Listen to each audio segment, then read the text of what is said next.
ሰላም ይብዛላችሁ ውድ ወገኖቼ ባላችሁበት ስፍራ ወንድማችሁ ቄስ ኃይሉ ዘሪሁን ነኝ። ባለፈው በሰራሁት ቪዲዮዎች አንዳንድ ጥያቄዎች ተጠይቄ ነበረ። ዛሬ ደግሞ እስቲ ለዛ መልስ የሚሆን ጥቂት ነገር ይዤ መጥቻለሁ። በጌታ በኢየሱስ ክርስቶስም በማንበብ እጀምራለሁ። እንዲህ ይላል ኤፌሶን ምዕራፍ 2 ቁጥር 18 ላይ በእርሱ ሥራ ሁላችን በአንድ መንፈስ ወደ አብ መግባት አለን ይላል። ክብር ለእግዚአብሔር ይሁን። እኔ ቀድሞ በነበርኩባት ቤተ ክርስቲያን ሰው መክሊት ካልሰራ አይድንም የሚል አስተምሮ አለ እና መጽሐፍ ቅዱስ ደግሞ ከነሱ ከሚሉት በተለየ ነው የሚነግረን። በእርሱ ሥራ ሁላችን በአንድ መንፈስ ወደ አብ መግባት አለንና ይላል። መክሊት በመስራት ሰው ይድናል አይልም። መክሊት በመስራት በሰማይ ሰው መዝገብ አለው አይልም።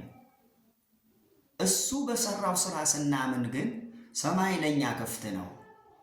እግዚአብሔር ይመስገን። አለበለዚያ በሰው ሥርዓት ከሄድን ግን መዳናችን እጅግ ውስብስብ ይሆናል። መዳን አንችልም ማለት ነው። ኤፌሶን ምዕራፍ 2 ቁጥር 9 ደግሞ እንዲህ ይላል፣ ማንም እንዳይመካ ከሥራው አይደለም ይላል።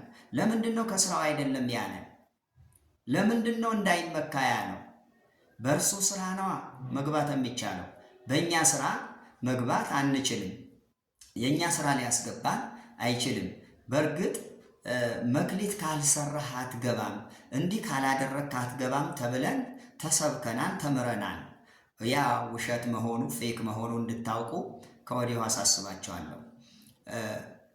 ኤፌሶን ምዕራፍ 2 ቁጥር 6 እና 7 እንደዚህ ይላል፣ በሚመጡ ዘመናት በክርስቶስ ኢየሱስ ለእኛ ባለው ቸርነት ከሁሉ የሚበልጠውን የጸጋው ባለጠግነት ያሳይ ዘንድ ከእርሱ ጋር አስነሳን፣ በክርስቶስ ኢየሱስ በሰማያዊ ስፍራ ከእርሱ ጋር አስቀመጠን ይላል። አያችሁ፣ ከእርሱ ጋር አስነሳን፣ ከእርሱ ጋር ደግሞ ምን አረገን? አስቀመጠን በሰማያዊ ስፍራ ይላል። እዚህ ጋር እንግዲህ መክሊት የሰራ ሰው አስነሳው፣ መክሊት የሰራ ሰው አጠገቡ በሰማይ አስቀመጠው አይልም። ይሄ የእግዚአብሔር ቸርነትና የእግዚአብሔር መልካምነት ነው ለእኛ እንዲህ ያደረገልን። ክብር ለእግዚአብሔር ይሁን። ሮሜ ላይ በጣም የሚገርም ነገር አለ። ሮሜ 8:1 ላይ እንግዲህ በክርስቶስ ኢየሱስ ላሉት አሁን ኩነኔ የለባቸውም ይላል። ከኩነኔ ነፃ መሆን የምንችለው በክርስቶስ ኢየሱስ መሆን ነው እንጂ መክሊት በመስራት ወይም ለመዘመር ስንወጣ በቄሱ እግር ላይ መደፋት፣ በቢሾፑ እግር ላይ መደፋት፣ መሰዋያ ላይ መደፋት እሱ ያድናል ብለን የምንገምት ከሆነ ሞኝነት ነው። በደንብ ስሙኝ፣ ደግሜ ላንብበው።